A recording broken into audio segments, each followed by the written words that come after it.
Brian, how can you say we're going to have a happy show today? Don't you know the world is falling apart around us? The news is horrible from all fronts. I was watching the news earlier. Did you hear what happened in Chicago?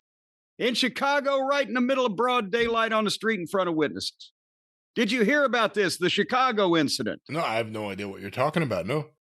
There was a midget walking down the street and somebody picked his pocket. How could anybody stoop so low? Okay, what is this? Where are we going? How are we starting? And I'm just saying the news is bad, Brian. Oh, it's so bad. I tell you, it's bad. Now, seriously, I watched. It's so bad. I watched the news today here in Louisville, Kentucky on WDRB so I could get the weather news. They say it's going to go from a heat index of 105 today to by Monday or Tuesday morning, we might have lows in the 50s. So I wanted to hear that. But along the way, I heard, guess what happened over in Jeffersonville, Indiana? Not too far from the Feather Bottom Estate. Jeffersonville, Indiana, guess what happened? It was raining like cats and dogs? No, I know because I stepped in a poodle. No, this guy went to his father's house and decapitated, as they phrased it on the air, on the television, decapitated his father. Because at first the news came out, well, we're investigating a murder and there's remains in 2 locations. And then they revealed that the guy went over to his dad's house, apparently, and cut his father's head off and put it in some type of carrying apparatus. I don't know, a bag or a duffel. I understand those are good for heads, and left the rest of dad at dad's house and took his father's head over to his mother's house and said, hey, I just killed dad because he's the most evil son of a bitch that ever lived and walked on the face of the earth. Here's his head. And the authorities were called over this. And after a 4-hour standoff, they got the headhunter to agree to come out and face the music. And the neighbors said, well, whenever we'd see him, he seemed like a nice guy. He'd wave at us. It was awful odd. He had that giant saber in his fucking hand, but he was waving at us. What's happening in your neck of the woods, Brian? This has been local news here on the Drive-Thru. You got anything going on up here in Jersey? Nothing that exciting. I think a horse is on the loose not too long ago, but a horse, of course, is on the loose. Of course. What I thought she'd need to be back by Wednesday to be refereeing. Oh, but speaking of wildlife, bullets just out of nowhere. People are getting hit. Speaking of wildlife, we got a new addition to the animal kingdom here at the castle grounds, and in addition to the Bundy family of deer, we got Peg and Al and Kelly and Bud. We now. And Stacy actually got video of this out the back door through the window the other night when the motion sensing light that indicated that there was movement on the perimeter, and we scrambled the forces. A skunk came right up to the back door there, but not just any skunk, Brian. The skunks, and I've never seen a skunk look, instead of the Pepe Le Pew stripe down the middle, its entire head, not only is its head entirely white, but it looks like it has like a white ponytail. It was a half white skunk just rummaging around and everything. So we named it Sputnik. Sort of looked like Vince McMahon on the documentary the news report there, not even the news report, the fluff piece the other day. The warning for plastic surgery. Believe this could happen to you. It's like they do it in the cancer commercials. They ought to do Vince for the plastic surgery, but don't do this, people. Have some fucking pride. Linda's got nipples on her chin. She's had that shit lifted so many times. But do you know what happened to me last night? I'll tell you something that happened to me last night, goddammit. Just since we're on the subject, we weren't, but I'll put us there. Hotchkiss Featherbottom was here all day yesterday, Brian, because we've got just a couple of weeks, the big announcement of the incredible new thing that's going to be available at Cornette's Collectibles for the holiday season, which is not too far around the corner. It begins in October for us, so we don't get behind. And we were working on that, and everything was good. And he leaves, and Stace and I were going to have dinner. And I got a freezer out in the garage that I'm sure as a large family there, you've got a secondary freezer, of course, in some place, right? Yeah, in the garage, good place to have it.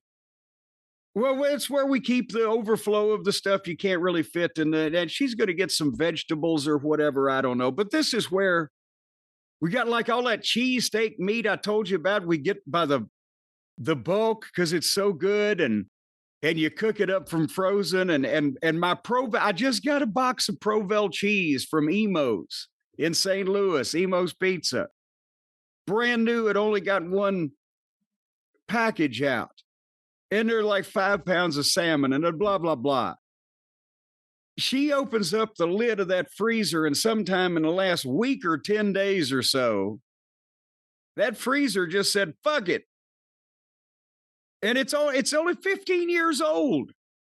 My mother had the same freezer in the garage here at this house from before I was born because my dad bought it. He kept the fish in that he caught on fishing trips. So it was probably purchased in 1957. And we moved it out of the garage after she passed away in 2002. What have they done to freezers? Just built to be obsolete after 15 years. Anyway, you have never smelled anything like that. The stench that suddenly, as soon as that lid was lifted, it was like a Pandora's box of something that would gag a maggot off a gut wagon. And she shut it real quick, like, oh my God. And then it's too late, it's out there. And she said, what the fuck? And we thought at first, maybe because it's plugged in the garage, there's a circuit that you got to push if you trip it, but nobody's plugged in like power tools, right? And I checked all the other outlets and no, they're good. And then I checked that outlet is good. The freezer's dead. So 2 fucking hours it took me to round up. I had to get plastic bags and the plastic garbage bucket, but I needed gloves and I had fucking protective foot gear on and fucking a little at a time because I'd have to walk away and breathe.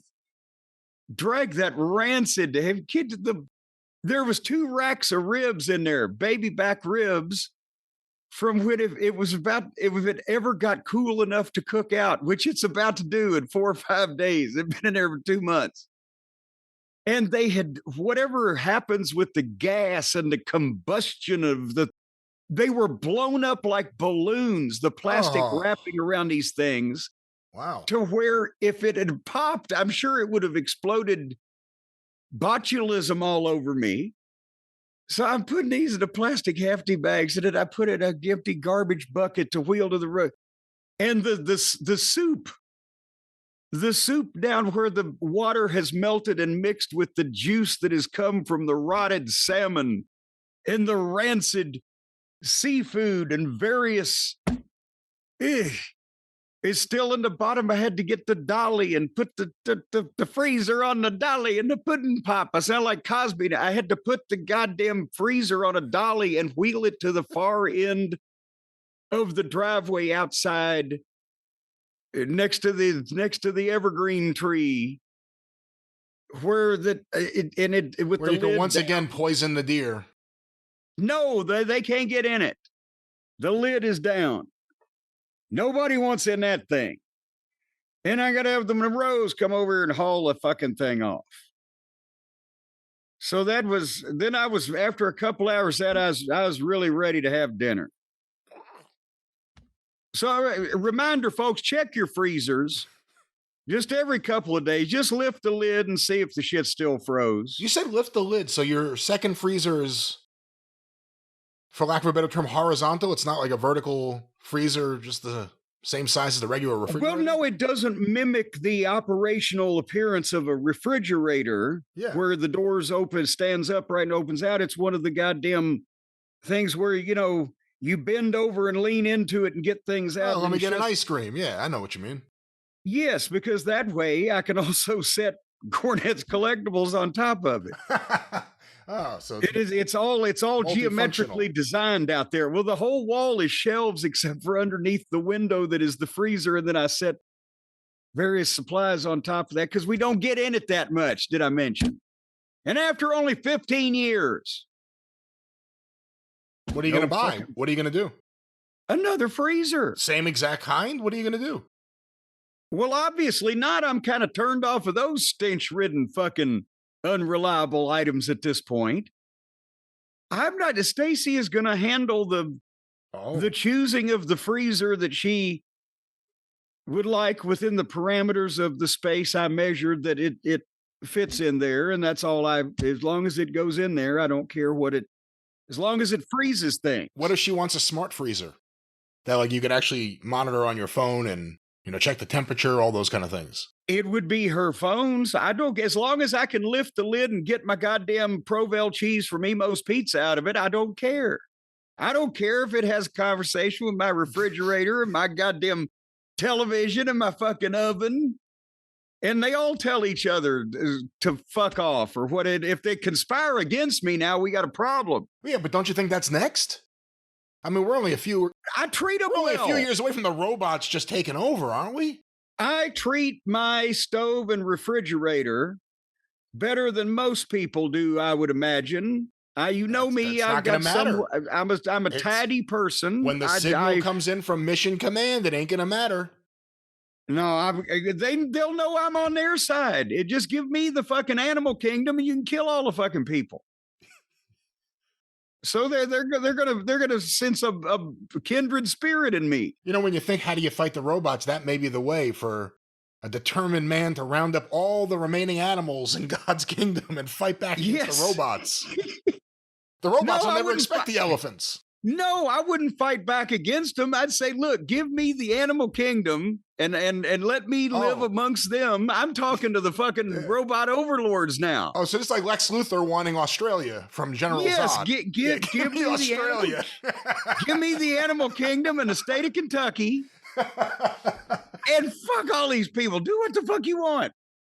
We'll be over here and I'll be feeding fucking Bambi from my hand.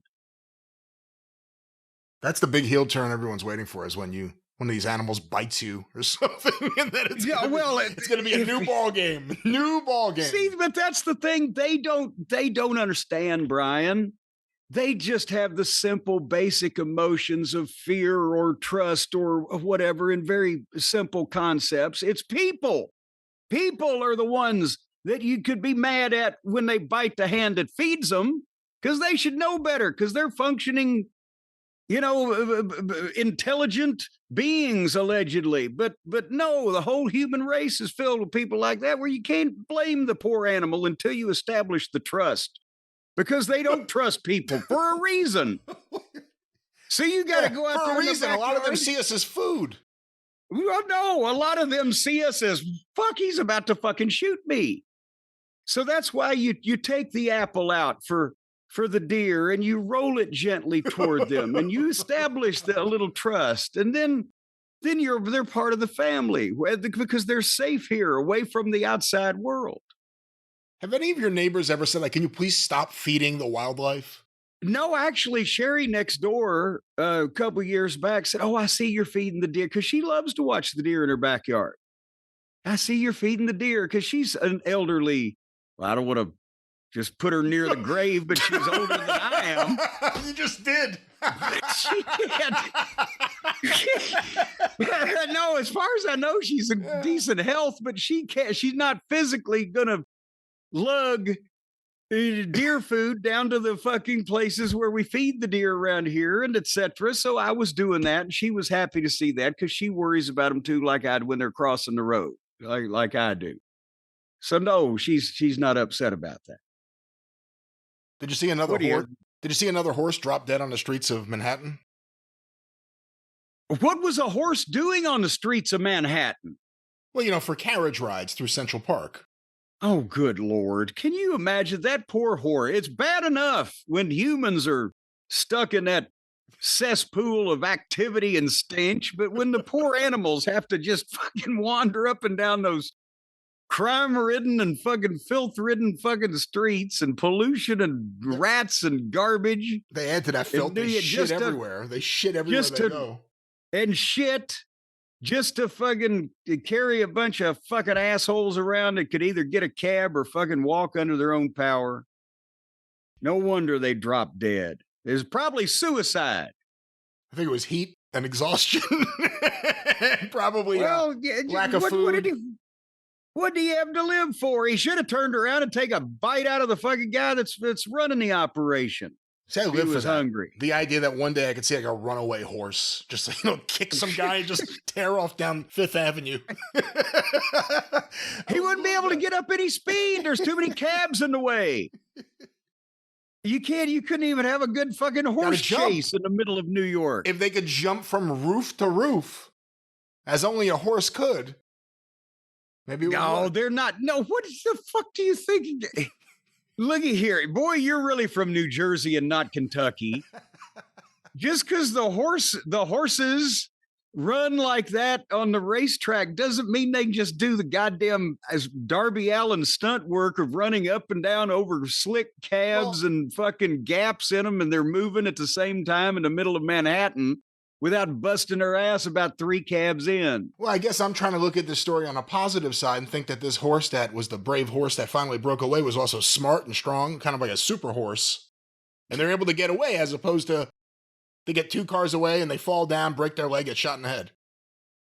No, here's the better idea. No. The horse became a super horse, but before he left, he turned around and said, no. And then he ran off. And then he started the race of the talking horses. And then it became Planet of the Horses. Not nay, but no. It could be just Planet of the Horse. And then he fucking breeds with Aubrey. And then becomes Jesus the race Christ. Of Minotaurs. I don't know how this turned around back to this. It was in a way, it was remarkable that it came full circle like that. But that was something we referenced. That was the freezer. And how did they do the open of McLeod?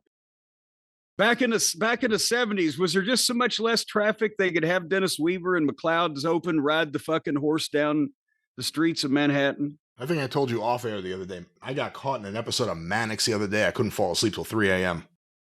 You got caught in an episode of Mannix? Wait a minute. You're not that old. Mannix would have had to caught you between 1967 and 1975. You got caught up in an episode of Mannix. You weren't the criminal that was apprehended. I was busted. In the episode of Mannix. Well, here we are once again. That was happy talk, I believe. Happy enough. I don't know. Yeah. I don't know. Well, what I do know is that there's always great deals, and there are certainly some big ones coming in the future at Cornette's Collectibles. At JimCornette.com, I should say.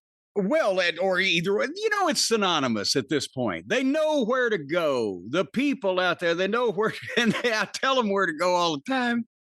JimCornette.com for Cornette's Collectibles. And I may be speaking out of school. I don't know when you're going to hear this, ladies and gentlemen, but as on or around August 21st-ish, 22nd-ish, depending on his other workload, Hotchkiss Featherbottom will have completed the uploading of 2 brand new photographs that you can have personally autographed from me to you or to anybody else, or you can have them say, fuck you. It doesn't matter to me. Just send the money and make the order, and I will take care of the rest. 2 new pictures. One is a classic from the 80s, my boy teenage idol era. And one is from my most recent photo shoot, which still has happened a couple of years ago, but here in the office, because people have been wanting to see some photographic evidence they can put on their wall of what I look like these days. So we actually got a new picture. And it's a very intriguing pose. I won't spoil it. I can't wait till you see it.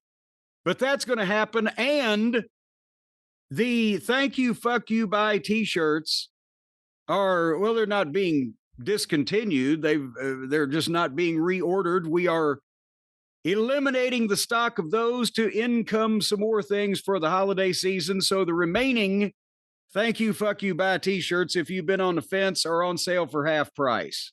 What more can a boy do at JimCornette.com?